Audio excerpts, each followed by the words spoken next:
Welcome, friends, to episode 5 of the School Transportation Nation podcast, brought to you by TransFinder, the leader in school bus routing software. I'm your host, Tony Corpin, president and publisher of School Transportation News. And I'm Ryan Gray, editor-in-chief of School Transportation News. Thanks for joining us today. Today, we have a very special guest, Mr. Greg Jackson, the Executive Director of Transportation and Fleet Services for Jefferson County Schools in Jeffco, near Denver. He was named the 2019 School Transportation News Transportation Director of the Year. You can ask for an autograph after the podcast if you email him. We can definitely get a hold of Greg and give him a bad time, but he is a fabulous director of transportation. I think he will be an excellent guest on the podcast today, sharing his insights on school startup and what life is going to be like in Colorado post-coronavirus. I want to jump right into it with Mr. Ryan Gray. Talk a little bit about what's going on, get an update. Ryan, schools are ordered to close for the rest of the 2019-2020 school year. Districts, contractors, vendor partners, they're kind of all settling into this new normal. Education is changing too. Let's talk about that a little bit. Share some of your insights on where things are headed. Well, as we've been discussing for a couple weeks now, we are in the new normal of online education, remote learning for students. It's really revolutionizing our entire society. Of course, parents are at home working or trying to balance their kids' schedules with their own workload. So really, I think that there are some opportunities, if not just outright challenges, trying to be optimistic about this thing. We really don't know when school will return to quote unquote normal. If you're going to believe any of the predictions that you see out there in the mainstream media, that without a vaccination, we're going to continue social distancing for up to 18 months. What does that mean to transportation? What does that mean to education? If we're going to have kids in online education for another year and a half, wow, that really throws some screwballs at this industry.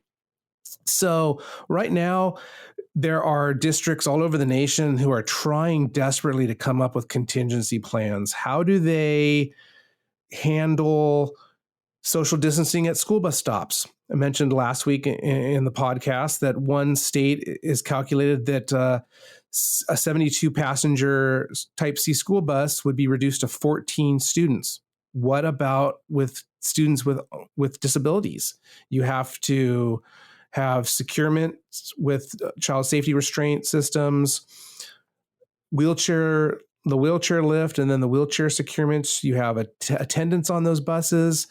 It's really mind-boggling to look at everything that's in front of the school transportation industry to wrap their heads around.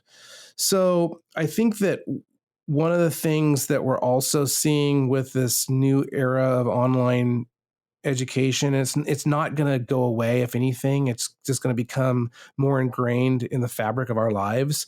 So we're looking at how schools train their drivers and their staff. There's going to be more use of online distance learning. We know that some readers are utilizing our website, our webinars, for that very purpose. We're looking at it, frankly, for our own events. How do we incorporate that?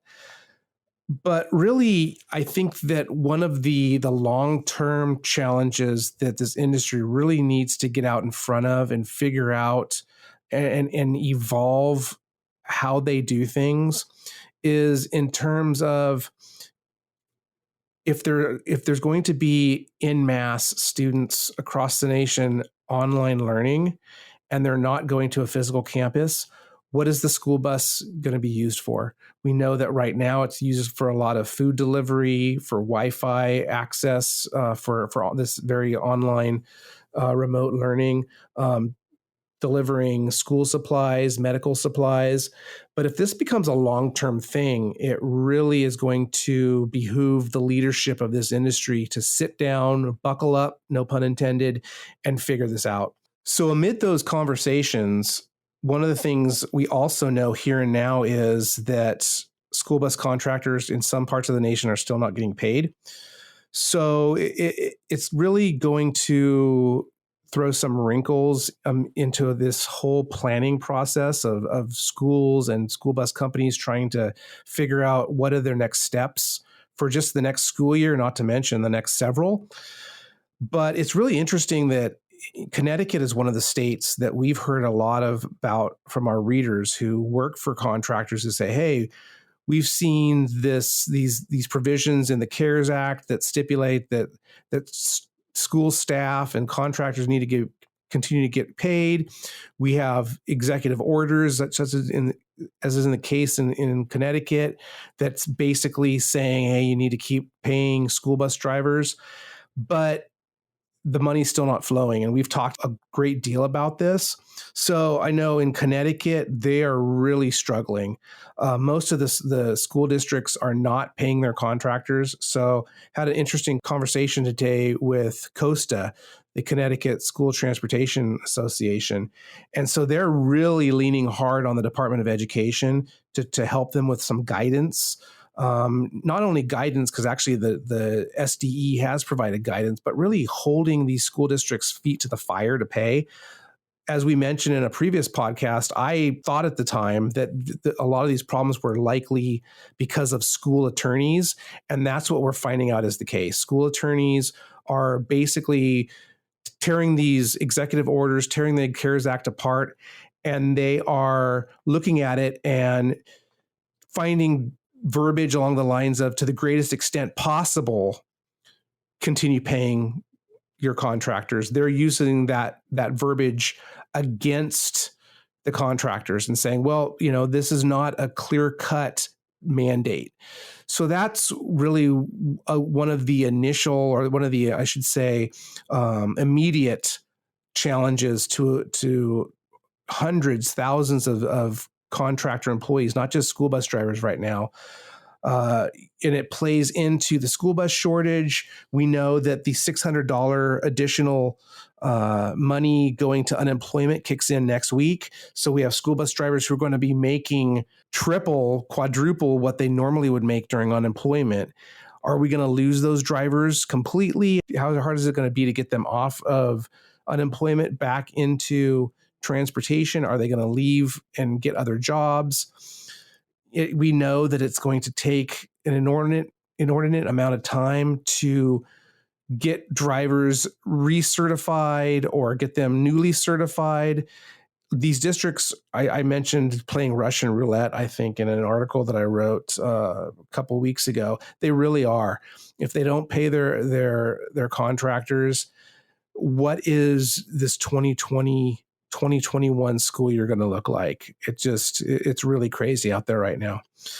So with that said, I did mention earlier that, school buses are still out rolling in some parts of the country, delivering food, of course, but also delivering Wi-Fi. So earlier this week, we had a webinar that was hosted by or was sponsored by Khajiit.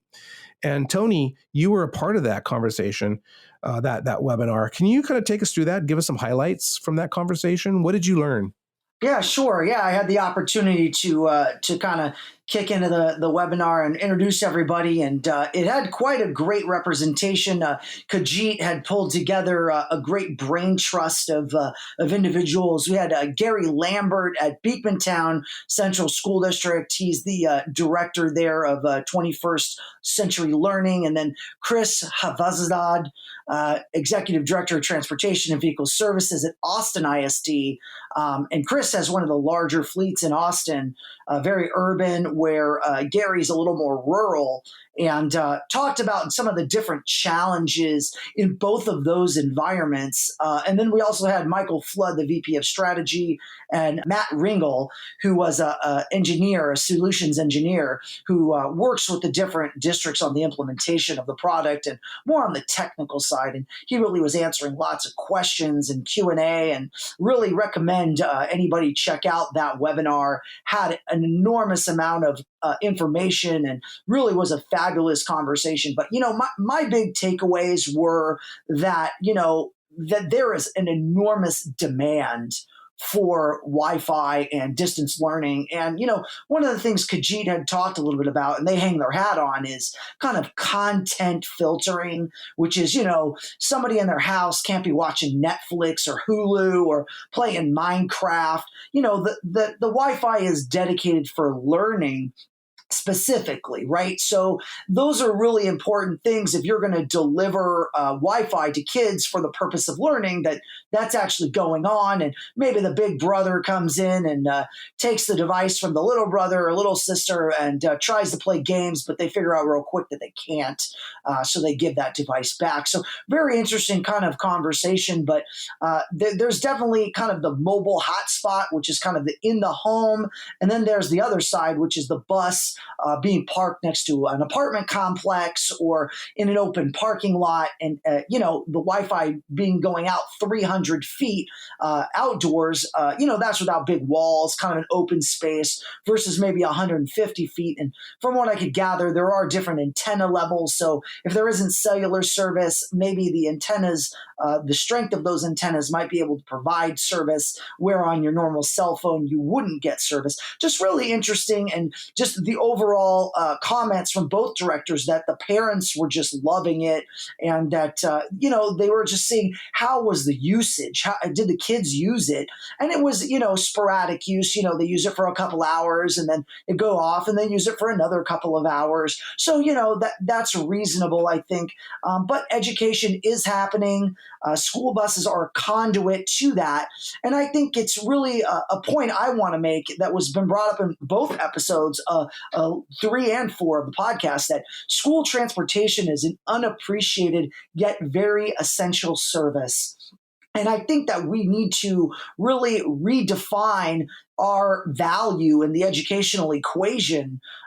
And this is our opportunity, right? Food delivery and distance learning and Wi-Fi. And I mean, Chris at Austin said his employees were invigorated by all the different things that they're being challenged to do, which is completely outside of the norm. And they're doing things in transportation that they've never done before. But maybe, Ryan, that's the new normal, right? I think Tim Ammon last week had really said it's about flexibility. It's about thoughtful leadership. It's about, being decisive. And I think the leaders here have done just that. And that's the challenge to our industry, to kind of uphold that ability to be flexible and decisive and be great leaders and redefine what school transportation means. Because really it was that, hey, school transportation isn't eligible for E-rate funding because, that's just for in-classroom. Well, that's because transportation isn't thought of as a place of education. And there's some legislation out there that's pushing maybe for a change in that thought process, which would potentially make Wi-Fi eligible on school buses for E-rate. Right now, it's not, but there could be a change in the winds. So really interesting stuff. Ryan, I think there's just so many different really cool things going on in technology.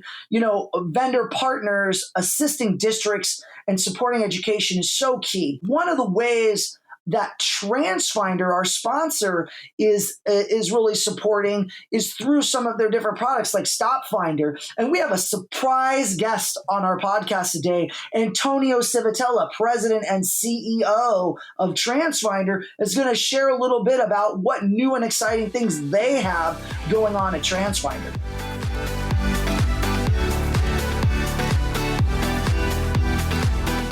Working with your technology partners is really important. And today we have a really special guest online, a surprise guest. Antonio Civitella, President and CEO of TransFinder, is joining us on the School Transportation Nation podcast.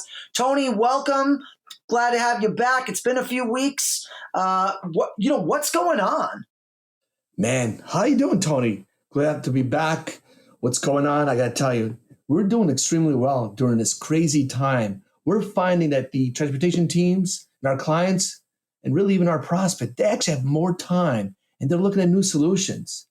They have more time now to get trained and just making sure that they're up with their technology. And they're getting a lot of challenges. Our clients are getting challenges. They're really doing a lot of these what if scenarios. They're looking at what if these kids come back and they have to make sure they keep the social distancing in place. What happens about that? What's going to happen to the routes?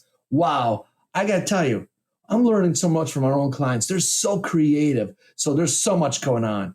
Man, Tony, I think that's really cool. There's just really great insights your partners can give you. Also, I heard you may have some breaking news to share with us. What's going on?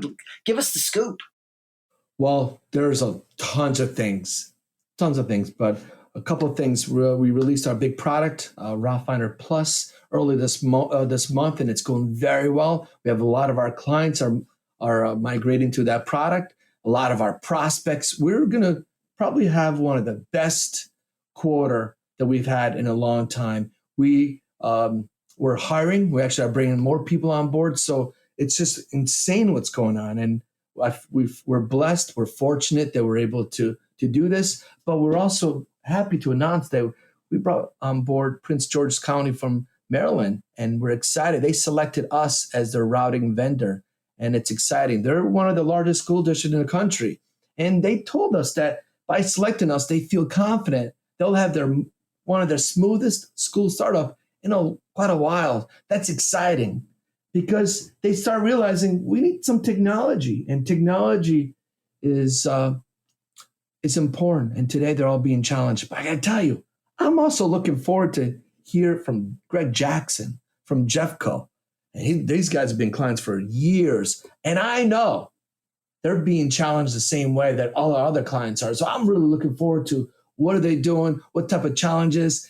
And I'm talking about not just one or two scenarios. I'm positive he's going to talk about several things. And these guys are talking about half the kids potentially on a bus, maybe even some schools, talking about bell-time studies. No, it's because we want the same kids, like the fifth graders. Maybe there's a morning fifth graders and afternoon fifth graders. Wow. I tell you, I can't wait to hear that. But a lot is going on. Tony, thank you so much for the update on what's going on with you and your clients. I really appreciate you jumping on the podcast today. Now, districts are turning their attention to what is really the next step. How do they move forward amid the coronavirus pandemic? What does it mean for school startup? Coming up next, we're going to be talking to Greg Jackson at Jefferson County Schools in Colorado. He's a super special guest, also our Transportation Director of the Year. He will have lots of insights to share with you on what they are about to do to prepare for this next normal.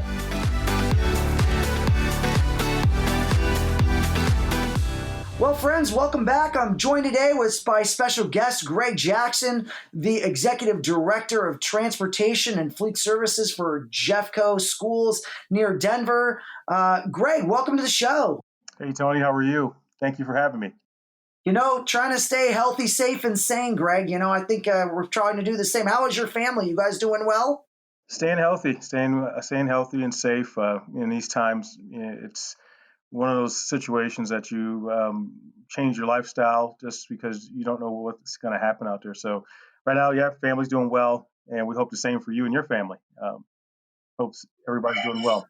Thank you so much. Yeah, does that mean, Greg, that I know, in the article from the November issue, you talked about being an avid runner and waking up at 4 a.m. And, so does that mean you're waking up at 5 a.m. now instead of 4? I mean, what's that look like for you? I was waking up at 2:30 before, but now I'm actually getting more sleep during this time, which I think my wife's happy because I'm not falling asleep while watching a movie or something like that. So at this point, getting up around 5 o'clock, 4:30, 5 o'clock, getting out to run outside versus running on a treadmill. That's always a much better thing to do, especially running at dark in the dark versus running when you get some light outside. That's good. That's good. Well, it sounds like you might need to be rested for all the budget changes and getting ready for school startup because you probably have a big task ahead of you. You want to share a little bit how Jeffco is currently planning its budget, its kind of startup plan. Where are we headed? What's going on with you guys? Well, Jeffco started looking at our budget pretty much. We kind of start planning in November, December of each year. We always look at what the state's going to provide, and from there we start working on modeling our physical year. So we started modeling our physical year for fiscal year 2021. So we were having already some anticipations of potential reductions of programming and so on, around 5%. So we started making modifications across the board in our district to make that 5%. So we can, one, trying to retain positions and jobs and maybe cut programming. For us in my department, we were cutting a certain type of programming that we felt was kind of was a high cost program that we wanted to pull away from. So we surrendered that for our budget reduction, and also some other things that we were looking at, but those were kind of denied. So as we continued moving forward, that was where we were looking at for our 5%. So again, originally we were looking at across the board. We had two levels of cuts that we had to look at, and 5% was the highest cut. So the 5% is what we already surrendered.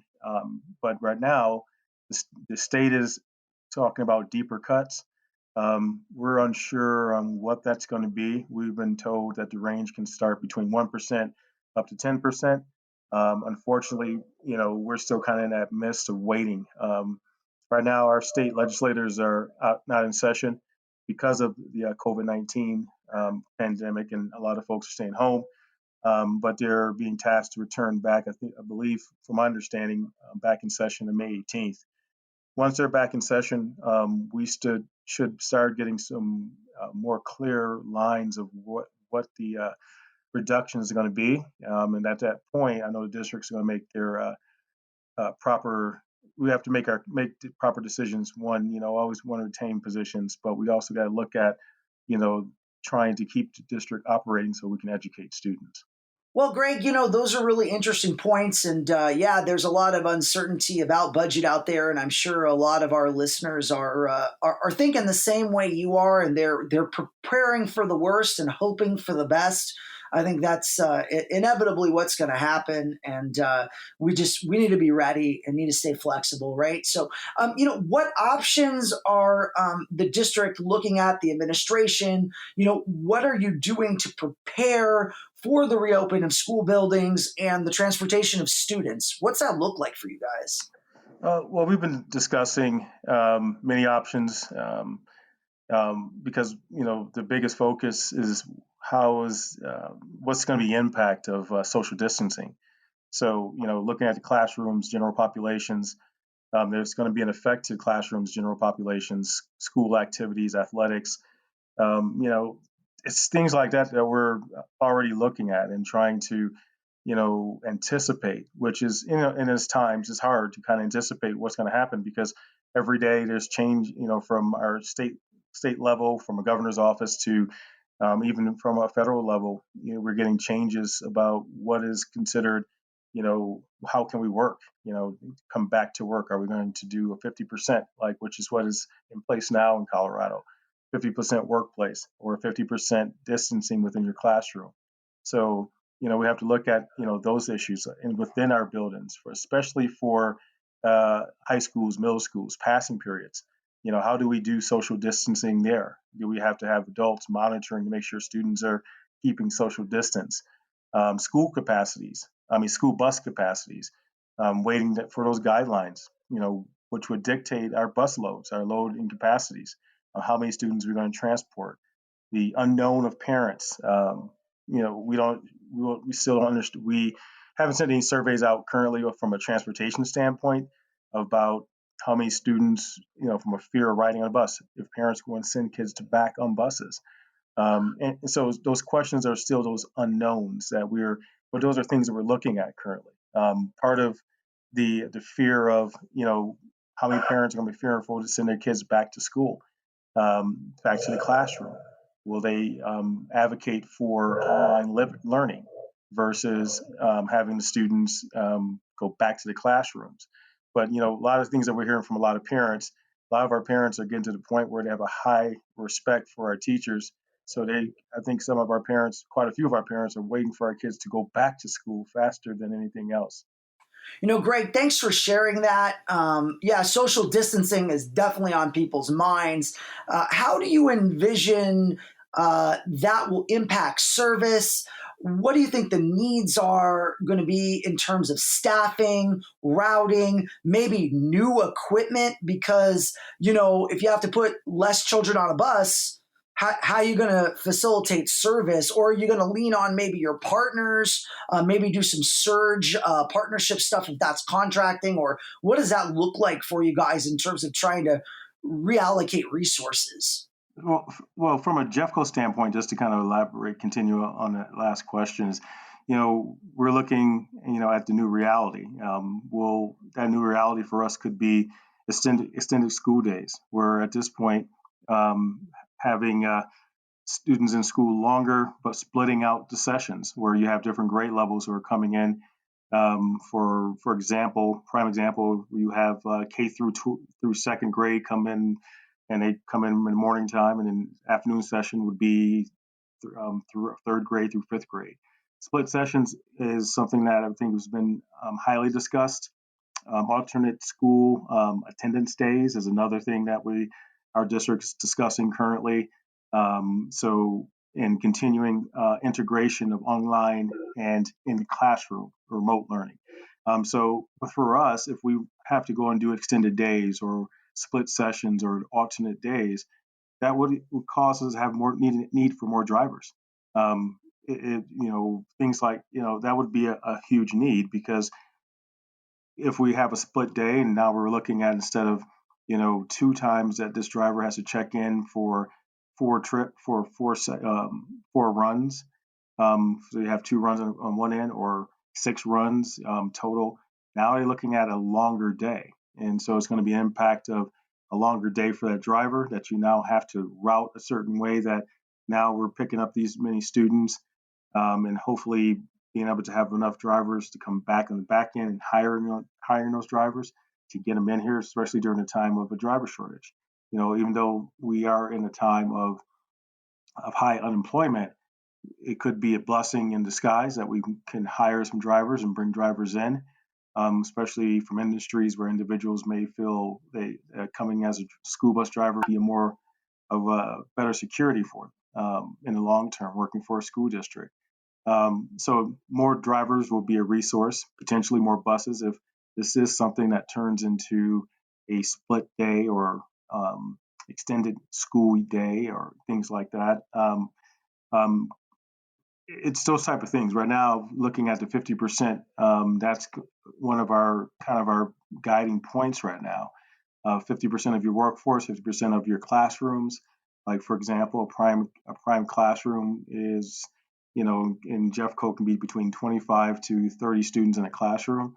So if you had to do a split into a classroom of pretty much around 1,000 square feet, you're looking at roughly 14 students to 15 students in that classroom. So do we change the way that we do things in a way of now having some students learning online and some students being in the classroom? But you also have to look at, in that classroom portion of it, some of our most impact students were parents who have to go to work and cannot work remotely.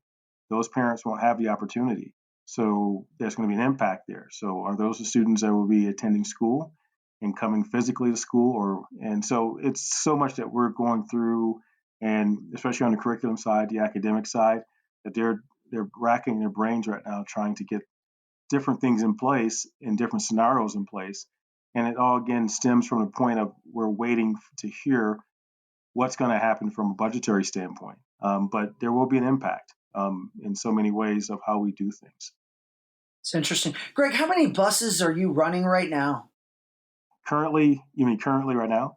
Yeah, currently. How many buses are you running? Right now, we're not running anything at this point. Well, I mean, how many buses are in your fleet? In Excuse my me. fleet, thank you.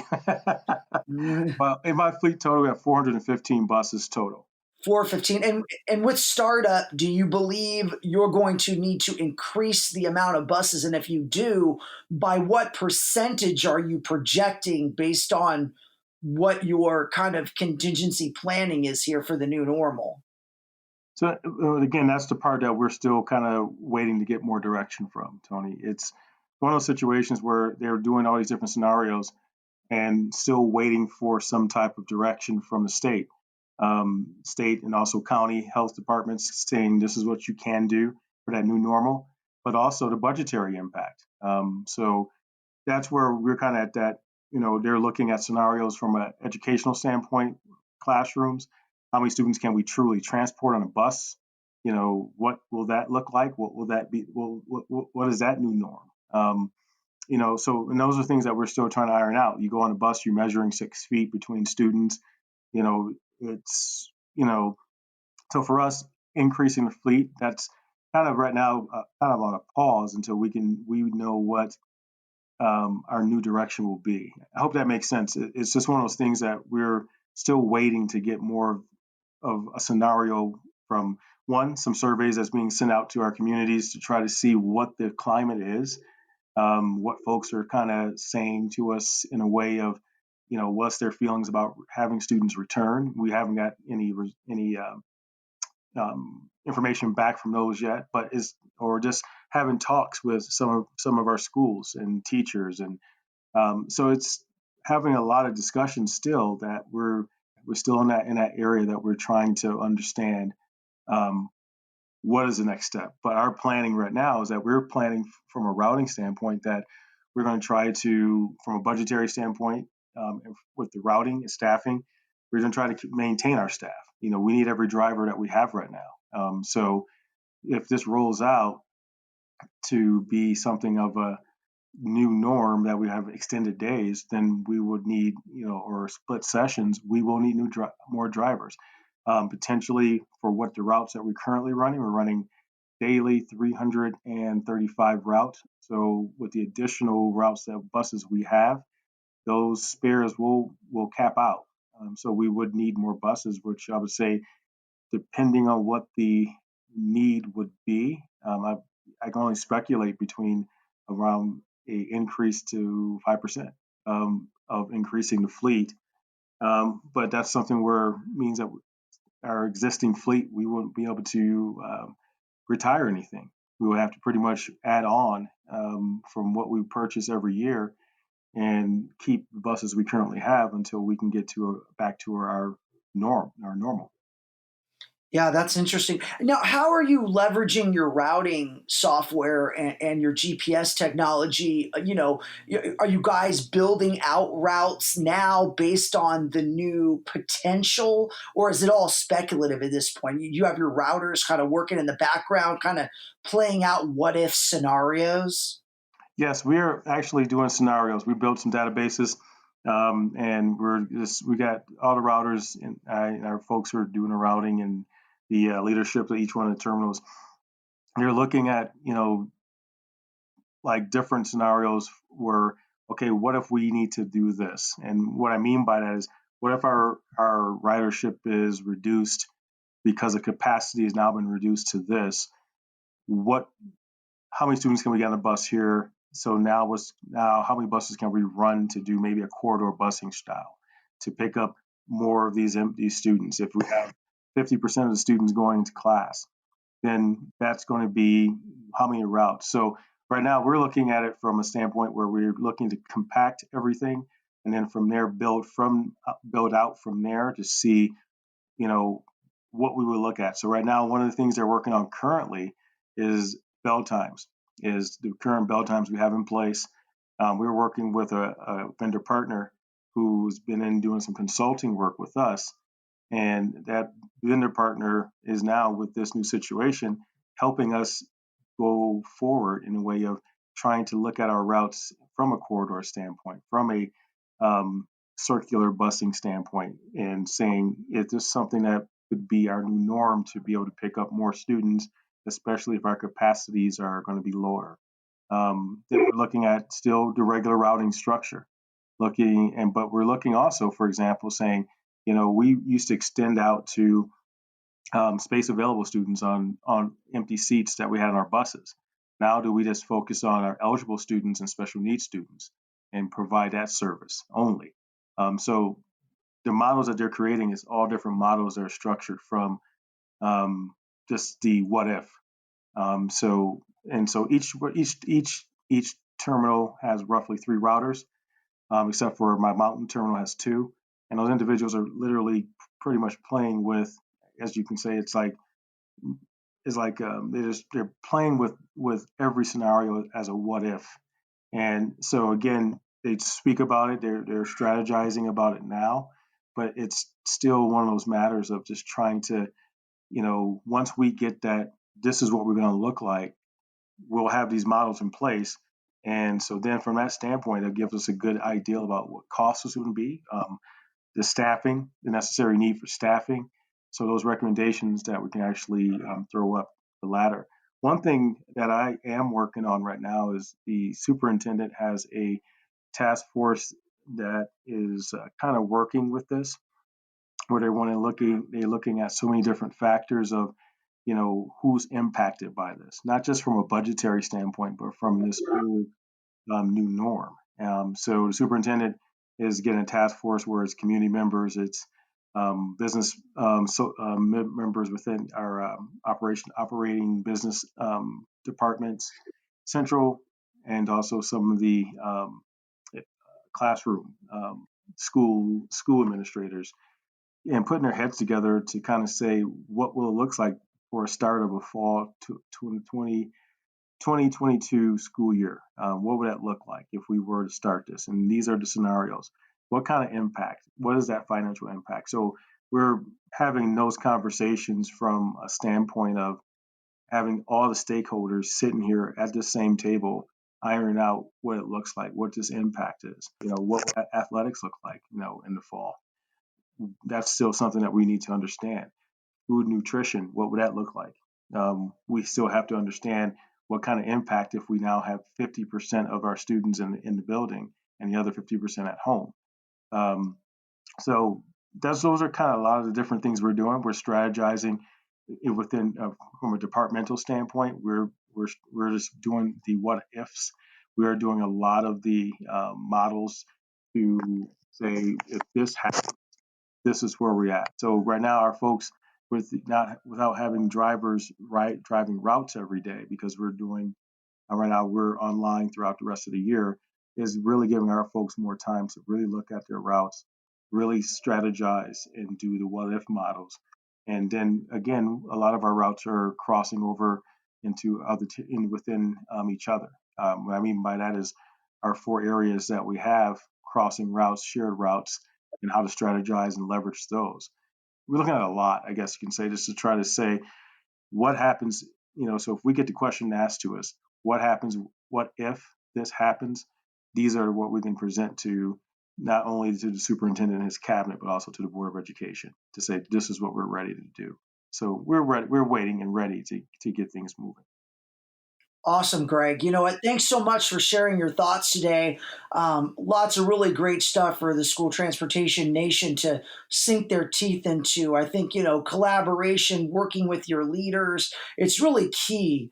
I really want to extend a special thank you for jumping on the podcast with us and sharing some of your thoughts, some of the things you're going through.